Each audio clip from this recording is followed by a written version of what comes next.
So I'm thinking we need to bring our guest on. What do you think?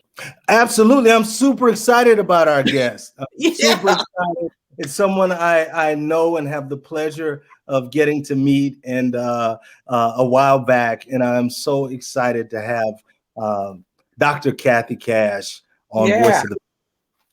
Let's bring her on. There she is. All right, Good Kathy. afternoon. Good Yeah. afternoon. And it's Excited to great to be have you here. on the show.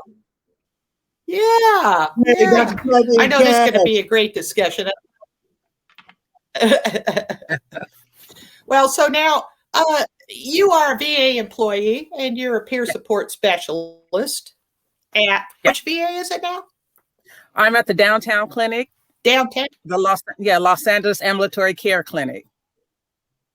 Yeah. Now, what made you decide to get into this kind of work? Well, first of all, I am a U.S. Army veteran. Okay. Yeah. Wow. I'm a U.S. Army veteran, and I served. Ooh, there's that picture. I There you served. go, Looking good. Looks just like me. I served from 1983 to 1986 active duty, and then to 89 in reserves. Now I was at Fort Hood, Texas. Yes. I did my basic training at Fort Dix, New Jersey. So that was really interesting because I was born and raised in Los Angeles, and it doesn't get any cooler than 65 degrees in Los Angeles. So I went to basic training in Fort Dix, New Jersey in the wintertime. So that definitely was a life-changing experience to start with. So Yeah. Oh my So goodness. I served as a food service specialist, the second most important person in the military, right behind payroll. Yeah. So that's what I did. That's right. And when I got out of the service, I was told I was not a veteran. I served post-Vietnam and pre-Desert Storm. So the time that I served, there was no combat going on. So when I got out of the service, people say, you're a veteran, you can go do this, you can get this, you can get that. So I went to see, and I don't even remember who it was because when you told me no, I was done. But it was some official person at a VA clinic or VA someplace who told me that because I did not serve combat, that I was not a veteran, that all I had access to was my home loan, 6 months of dental work, and the school money that I saved. That was all I had access to. So I said, okay, and moved on with my life. And then some 20 plus years later, I had a medical challenge, a health challenge that I need to see about. And a friend of mine who served at the same time that I did, he was a Marine. He's passed on now, but he was a Marine. And he asked me, what VA do you go to? And I said, I don't go to the VA because I'm not a veteran. What do you mean? And then he gave me some very colorful language. And long story short, I went to the VA and I started receiving services. So I met Roy Brown, who is the national director of Vet to Vet, which is a national peer support organization started some 20 years ago by Mo Armstrong in Connecticut. And the premise of that was one veteran helping another veteran. So I began working with Vet to Vet. I volunteered with Vet to Vet for 2 years. And during that time, I learned about mental health illnesses. I learned about substance use. I learned about the challenges that as veterans we face, the stigma that's put upon us in the name of helping, and why veterans don't get services. And there were so many things that came out of that. So I was volunteering with Vet to Vet. And meanwhile, during that time, President Obama signed an executive order mandating that the VAs hire 800 veterans as peer specialists. And I was able to get into one of those waves. And fast forward, I am doing the best job that I ever loved. I'm doing the same thing that I'm getting paid for that I was doing for free. So you know what they say, if you do a job that you love, you'll never work a day in your life. Yes. So for the last 8 years, I have not been working. I just go to the clinic, go to the hospital, go to the community, and I just serve veterans because I don't want anyone going through what I went through. And oftentimes it happens because nobody is listening to you. Yeah. And that's one of the greatest pieces of being a peer specialist, having that listening ear. Yes.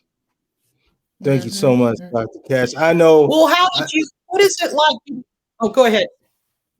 No, I wanted to hear a little bit more about peer support, Dr. Cash, because I know what was the process of becoming a peer support specialist. And I know it's something that a lot of veterans, because like you said, there's that piece about not wanting anyone to go through what you've had to go through. And that's what fuels a lot of veterans to go into peer support. How would a veteran go about becoming a peer support specialist today?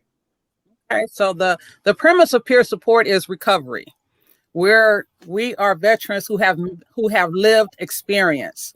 We have lived experience in life. It's whether it's mental health challenges, and truth be told, it's not necessarily being diagnosed as having something wrong, but it's going through something. And also substance use issues. As veterans, we have a tendency to self-medicate. Right. And a lot of it comes from the stigma that not only society places upon us, but we place upon ourselves. You know, I'm a soldier, I'm a Marine, I'm an Air Force, whoever I am, I was taught and trained to be tough. So I can withstand it. So I'm having nightmares and don't worry about it. I'm tough, I can handle this. So I do something on my own, whether it's liquid substance or physical substance, whatever I do, I'm doing it on my own because I don't have it in me to go and say, I need help. Because I go to a clinician, I go to a provider, and this is me, the stigma that I'm looked upon as in the label that I'm giving. Yeah. You know, you're depression, you have anxiety, you have PTSD. PTSD is not my name, but that's how I'm looked upon. Yeah. And that's how, as veterans, we're looked upon, we're given that stigma. And it's in mainstream too, but we're just talking about veterans because I know that's what I'm talking about. That's who I am. Yeah. We don't ask for help because of the aftermath, whether it's from the outside or from the inside. I'm supposed to be tough. I'm supposed to be strong. But if I go in there and ask that question, that's going to make me weak. So we don't do that because we have people that we're talking to that haven't been where we've been. But then as a peer specialist, I've been there. So I can talk to you and I can tell you my story. I share with you my story. Wow. Yeah, I went through this, I went through that. And it's like, wow, you know, one thing I like to share was providing services to a veteran who was about to get evicted. And he was been out of shape, all upset because he was trying to figure out what was going to happen to him and his children. And he was fussing and cussing and just I was with the social work at the time. And he's telling us, you don't understand. You don't know what I'm going through. You have this, you have that. And he's just going off. And when I got him to stop and I began to share with him my story, and I said, I have the hat, T-shirt, and the yearbook. So you can't tell me I don't know what you're going through. So we were able to have a conversation then, and I was able to support him to get from where he was to where he wanted to be. And that's the value of peer support. The training is an 80-week training. In that training, it teaches you how to communicate with people. It teaches you how to listen. It teaches how to share your story. Every opportunity that you meet somebody is not an opportunity to share your story. We all have a story. I can talk to you for hours about my story, but the relevant, if it's not relevant, then it won't help you. I would be able to pull out the pieces that are relevant to you about my story. I'm listening to you as the veteran, and I'm listening non-judgmentally. I haven't already decided what's wrong with you. I haven't already decided that this is what you are supposed to do, or this is what you need. I have not decided any of that. I'm listening to you, and I support you in making your decisions. If you tell me I don't like being here on Earth, I want to build a rocket and go live on the moon, I'm not going to say that doesn't make sense. You can't do that. My next line would be, what's the first thing you need to do? What do we need to do? We need to go find some rocket fuel. Okay, how are we going to get the rocket fuel? I work with you through that process, and you make the decision. Okay, well, I don't think I'm gonna get to the moon. Maybe I just do good going to Lancaster. I'm supporting you in whatever decisions that you are making. I'm support. That's support. That's support. So it's your decision. The normal is not what I say, because you are the expert on yourself. You are the expert on yourself. And because I'm a listener, I listen to you. And if you ask me questions, I move it around and I share what I think and what I would do. But by no means that's what you have to do. Because as a peer, all of our experiences, they may be similar, but they're not the same. And because of that, I can't tell you how you need to do something for your life. Right. And that's the value of peer support. So in terms of the training, 80 hours, and right now there are 2 organizations that provide the training for veterans who want to be peer support with the VA. Because peer support is not just in the VA, but there are only 2 organizations, 2 nonprofit organizations that provide that training. The first one is RIinternational.com. RIinternational.com. I'll see if I can't type that in the chat box and help you out with that. RIinternational.com. Yes. If we repeat it enough, we'll get it there somehow. Kathy. Yeah. There it is. And then the second one, the second organization is DBSA, which stands for Depression and Bipolar Support Alliance. So that website is D like David, B like boy, S like Sam, alliance.org. dbsalliance.org. Wow. So currently, those are the only 2 organizations contracted by the VA. You and I are both on this. Okay. dbsalliance.org. Yes. Interesting. And then RIinternational.com. Okay. Yes. Nice. So right now, those are the only 2 organizations contracted by the VA to do peer support training for people who want to be hired by the VA. However, there are other organizations that provide peer support in the community for the community-based organizations that may want to hire peer support, a specialist to work within their organization. Because in having someone who's been there has been proven to be more viable, more instrumental than having someone who has graduated from X number of universities and have X number of initials behind their name. Right. Not that they are not valuable, but having somebody who's been there has proven, evidence-based, has been proven that when you talk to someone who understands you from a lived experience, the hospitalizations have decreased, the relapses have decreased. All of those things that are detrimental to us as veterans, they have decreased because of the fact that they were able to talk to someone who's been there, not feeling like they were being judged, not feeling like what they were doing is totally wrong, not being told what to do, but having somebody support them in their decisions. And one other thing I want to mention, I do work in the HUD-VASH program, where I help formerly homeless veterans obtain housing and remain housed. And what that looks like is supporting them with learning how to cook, helping them to balance a checkbook or dealing with their financial management, helping them with socialization, helping them reintegrate into the community. That's part of my job as a peer specialist in the HUD-VASH program. And HUD-VASH, I want to just explain that. That's the Housing Urban Development Veterans Assisted Supportive Housing. So that's just shortened for Section 8, basically for veterans. Yes. the Section 8 program. Absolutely. Well, Dr. Cash, I can add a little bit about that because everything Dr. Cash has shared with us, I can tell you, if you're just joining us on Voice of the Veteran, I have experienced exactly what Dr. Cash is talking about, that need for housing. Dr. Cash did not need to show up. When I was in a shelter as a veteran at the Welcome Center, I went in a back room. Dr. Cash was there after she finished working. She was done with her day, and she came to make sure she was present for me and worked with me on housing, shared with me things about how to get housing, and really was another veteran that gave me the ability to see what was in front of me. She didn't tell me what to go do, how to go do it. She just held space for me and provided information. And of course, I'm housed now through the HUD-VASH program. Thank you, Dr. Cash.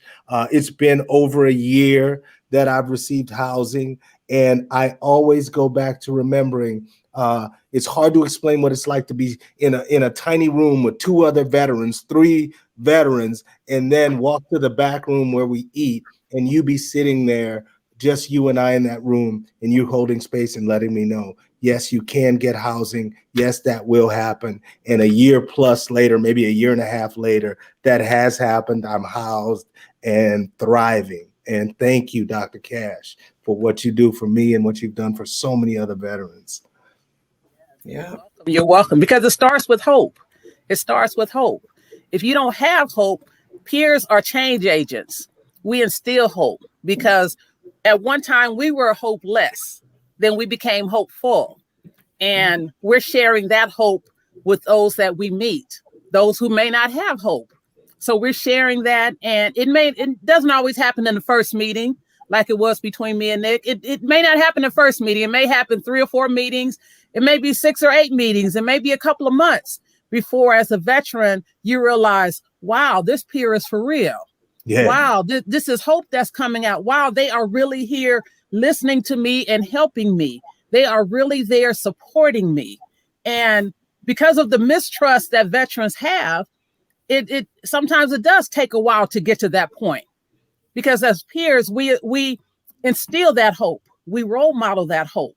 We mentor. We set up the table for hope. So you have hope within you. And then now we can move on to the next step, because there are 5 things that I put as my own foundation in what I do. And that first one being hope. And then the second one being personal responsibility. As I'm sharing with the veteran, what is your part in this? You can't sit and wait for somebody to drop keys in your lap. If you're looking for housing, where do you want to live? You know, are you taking that initiative to go out and look? Are you going online and looking? Are you doing what are you doing for your part? Don't wait for somebody to call you back, because everybody is busy.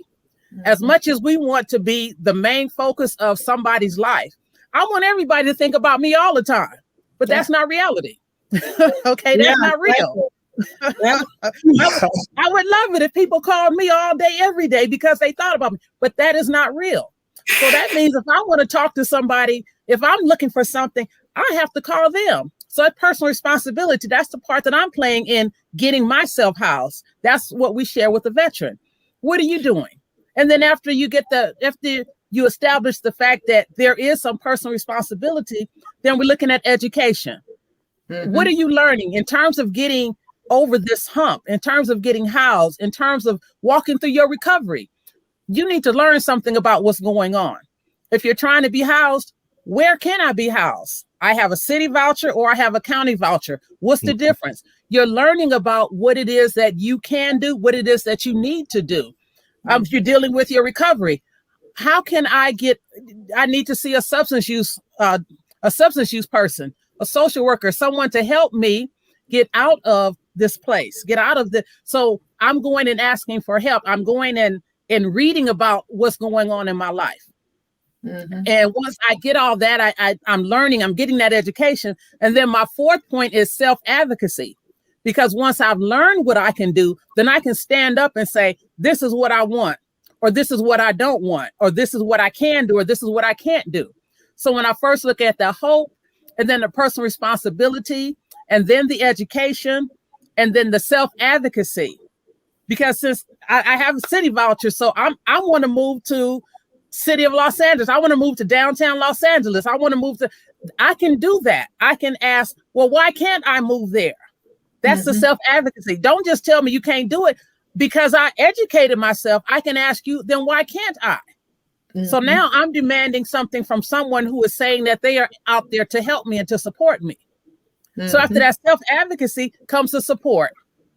So if you do everything that you do, you still need support sometimes because it is scary out there. It is scary. Things that you used to do, you could do it at a drop of a hat. But now you have to go through this. You got to go through this process. You got to wait for this person. You got to fill out this form. And sometimes it gets scary. But when you have that support, it's like, take a breath. Let's do some mindfulness exercises. Let's take some deep breathing. Let's go for a walk. Let's talk about what's going on. That's the support because I'm also there as your cheerleader. I know you can do this. And that's what support is. So when I put those 5 things together, that's what I use to support the veterans that I'm serving in the HUD-VASH program and also in the community. Because before I'll get calls from people, I need some help. We have to sit down and talk about what does that mean? I'm not running around like a chicken with my head cut off trying to get everything done for you because that's that personal responsibility. You have to do some things. So I'm talking to you. I'm supporting you. We're making this happen. We're making this happen together for you. And that's what a peer support specialist does. And you have to have a heart for it. You have to have a heart for it because of the distrust, because of the unknowing and unwillingness, and because of everybody's uncles, brothers, sisters, cousins, babysitters, daughters said. We get that all the time. Well, you're supposed to be able to do this because you're a veteran. Well, there's some pieces to that. You can't just say, well, I'm a vet. I'm supposed to get $3,000 check every month. How come I ain't getting it and be mad? No, there are things that you have to do. But people will tell you that you can do this automatically. So when we walk through this process, the veteran has to be patient as we're walking through this process because it is a process. Yeah. And with the hope allows them the stamina to keep walking through the process. Yes. And then they have support from the peer specialists. There are over 60, there's about 55 peer specialists in the GLA system. And we're in HUD-VASH, we're in MICM, we're in HPAC, we're in outreach, and we are hoping to get peers in the emergency room and in the women's clinic because those are places where veterans come in, they're scared, they don't know. They just need that support because even on a regular day, when you go to the doctor, and just anyone listening, when you go to the doctor, if the doctor gives you bad news, you don't hear anything else after that bad news. You don't hear the hope that they're instilling in you. You go, the doctor says, well, I'm sorry to tell you, well, Kathy, you have cancer. That's the last word I hear. I don't hear, but it's only in your pinky finger. And all you have to do is, I don't hear that part. I just hear you have cancer. So when there's support there, support is able to support the veteran in calming down, if you will, just enough to hear what else is going on and to ask them to ask questions so that they have an understanding when they walk out of the doctor's office. Right. So peer support is a humongous field. Yes. And we're stepping up, having veterans step up. Oh, we're overlapping for some reason. It's a technical thing. Go right ahead. Say whatever. Okay, I just wanted to mention that veterans stepping up is an important thing because stepping up and telling people what their needs are. Because I know I was at an event with you just last week with the American Red Cross, and they were actually asking us to please tell us what it is that veterans need. And you insightfully said, actually, it's more about what they don't need. I mean, ask a veteran what it is that is needed or not needed, because a lot of times they create programs and things that people don't show up because it is something that is not specifically about what's needed. And clearly this one-on-one is really great. Sometimes when we have a group and they want to have some kind of a therapy session, it's not as effective as this, what I'm hearing from you right now, being in a one-on-one situation. So I really appreciate your work, and just please go on some more. This is wonderful to hear all this stuff. Yeah, both of them are. I'm just, yeah, both yeah, are go very ahead. We're effective one-on-one or group. It's just that when our community organizations and when people in the community, when they want to come forward and support the veterans, they don't know what to do. And they're thinking one thing, well, let's have, and this is an experience, several experiences that I've had with groups that want to help women veterans. Because as women veterans, we are hidden. I call us undercover, because we don't come out, because there's no trust there. And that's a whole nother episode about women veterans and the things that are going on with the women veterans. But when the community says, we want to have this event and we want to invite the veterans. So they invite the veterans, they give us food, and then they have a psychologist, they have a psychiatrist, they have a social worker, and it turns into a gigantic group therapy session. I went to one women's event, and it started out great. We had great continental breakfast and great reunion. And then somebody came and talked, and then somebody started talking about MST, and somebody talk about the harassment and everything else. And MST, you all did an excellent episode on it prior to the break, military sexual trauma. The speakers will come out and start talking about that, and women get triggered, and next thing you know, everybody's crying and walking out and just upset, when it should have been a great women's event. So it's not so much what do you need, but what do you want? What can we do for you? Treat us like we are there. Don't treat us like a specimen. Treat us like we're human. We love to eat. We love to paint. We love to glue stuff together. That's fun.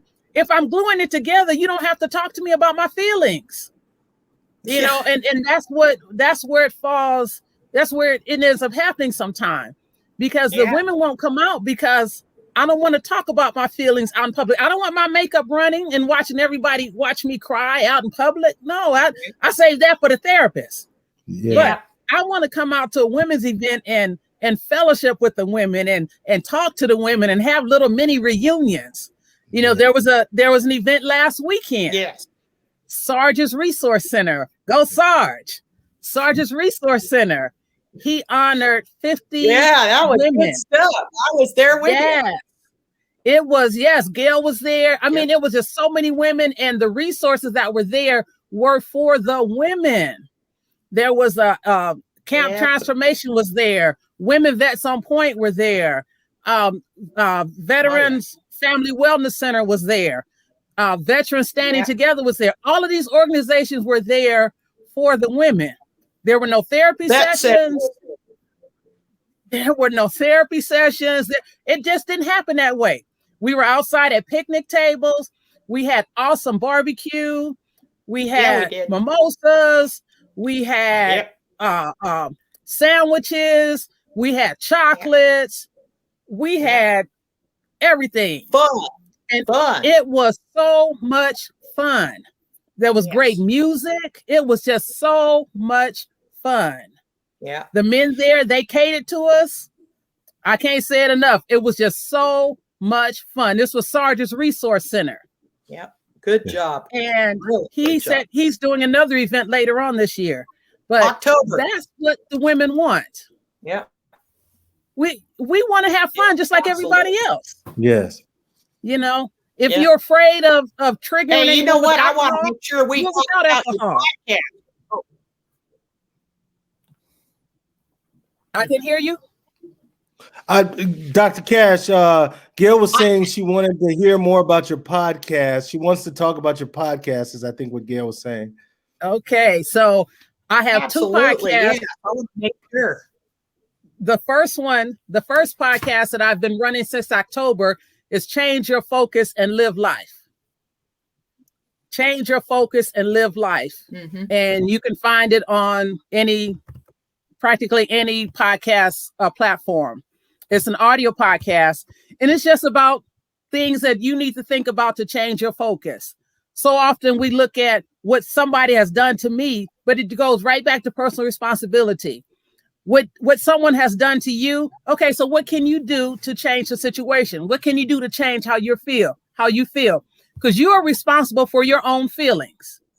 You are responsible for your own feelings. Nobody can make you mad. But if they do something that you're not happy with, flip the script, change the situation. So that's the first podcast. And the second podcast, which will be, it hasn't started yet, but it's coming in, I believe our date is in mid-June. But that one is called The Veterans Wire.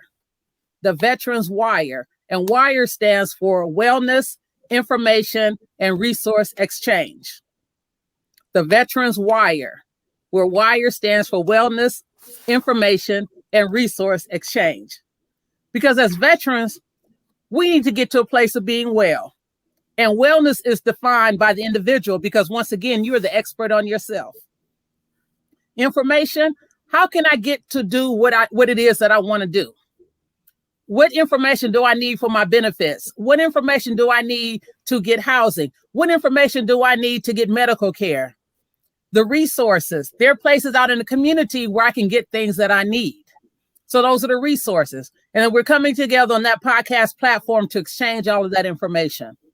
So those are my two podcasts. Because when we talk about the pandemic, and some people say, well, the pandemic was terrible. For others, it was good because it allowed us to think about some things. It allowed us to grow some things. It allowed us to give birth to some things. Oh, yes. So in that regard, the pandemic was great. It's great. It is. And it's finishing up, but, all is well. All is well. Dr. Cass, what about the Chat and Chew? Are you still doing the Chat and Chew? Yes, we are still doing Chat and Chew and Coffee and Convo. Again, those came out of the pandemic. When everything was shut down, veterans couldn't go anywhere. Nobody could go anywhere. So there was a time when you're home, you get to talking to your refrigerator and your microwave and your air conditioner and your TV. You're talking to your appliances. So now you need to have some communication with some real people. So we were able to get on a video platform and do Chat and Chew, which is on Tuesday afternoons at 12:30 Pacific time. So it's from 12:30 to 1:30. That's our Chat and Chew. Yes. On Wednesday mornings from 9 a.m. to 10 a.m. is Coffee and Convo. So both of those are just open talk groups because you come on and whatever is going on in your life is not a therapy session. It's not it's just there. Whatever information that the veterans had to share amongst each other, that's what we did. Our conversations we have a quarantine creations where during the pandemic, people started painting, people started doing photography, people are gluing things, and they would show their arts and crafts during the group. If they were writing, we've had one of our members would read his poetry. Mr. Smith, one of our writers would read his poetry and we would share, and then we would have a question of the day. The question of the day was some random question. We had over 1,500 questions, but just a random question to get people to think and to continue the conversation. One of our questions was, if you could create your own planet, where would it be and what would it look like? So that was pretty interesting. So we get to tap into our imagination with the question of the day. I love the question of the day. I forget what it was when I sat in. Oh, it was about a movie. It was about the movie. And I got to share that I had seen Little Women with my daughter. And I started crying because the lead character of Little Women writes a book. And at the very end, through every obstacle, being told no 1,000,000 times, she gets published. And the book is received very well. And this was New Year's Eve. It struck 12 while we were watching the movie with my daughter, who I was just reuniting with. And I'm a writer, and I'm watching Little Women. And I start bawling. And my daughter says, "Are you crying?"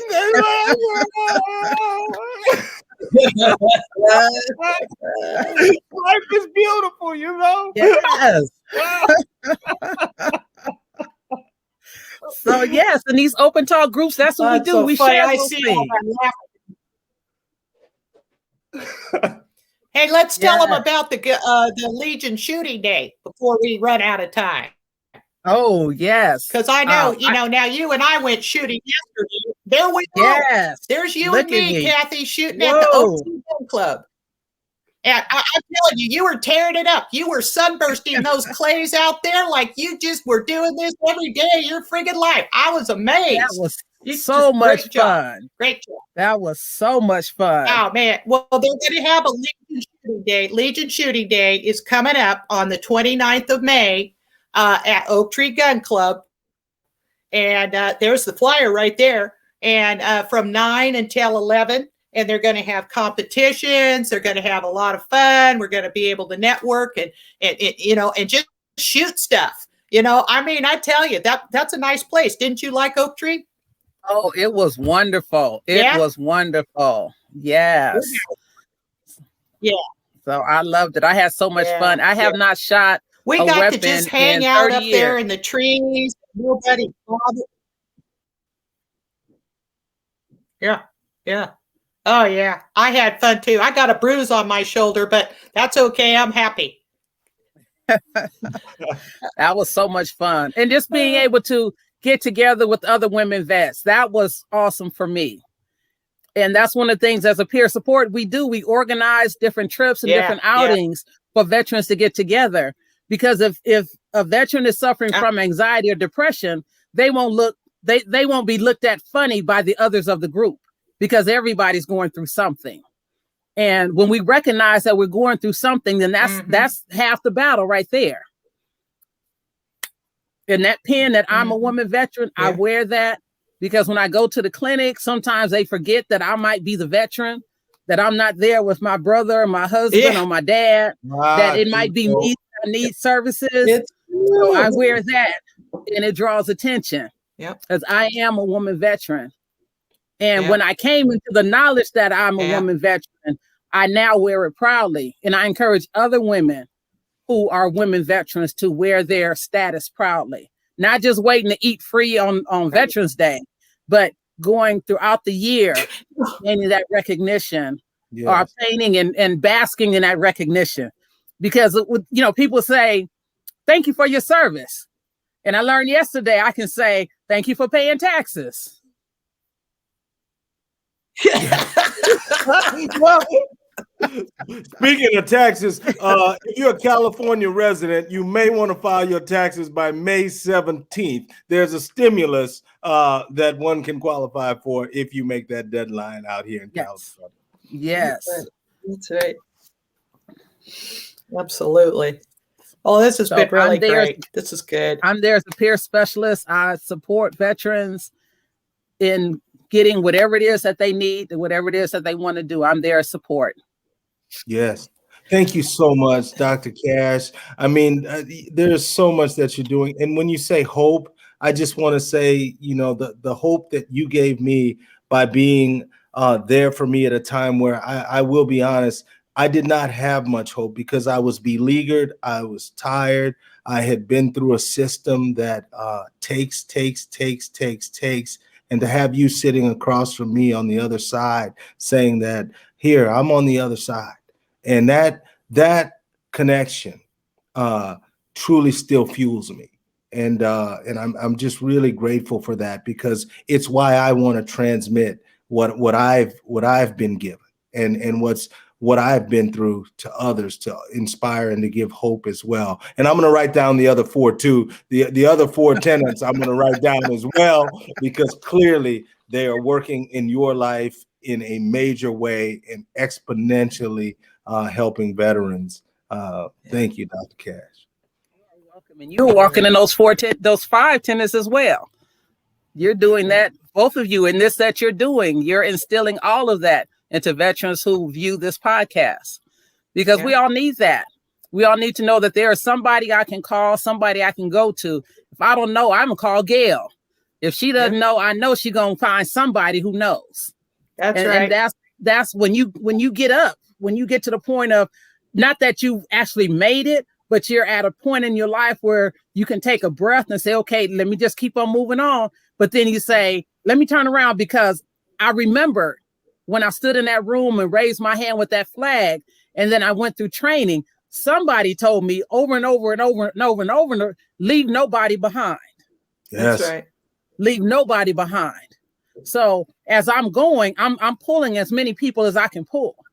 And you don't have to stay behind me. I can pull you and fling you up in front of me, just so long as I don't leave you behind.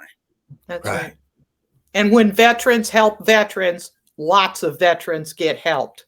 You know, Yes. I mean, vet to vet. I mean, this is like something that we want to do for our buddies.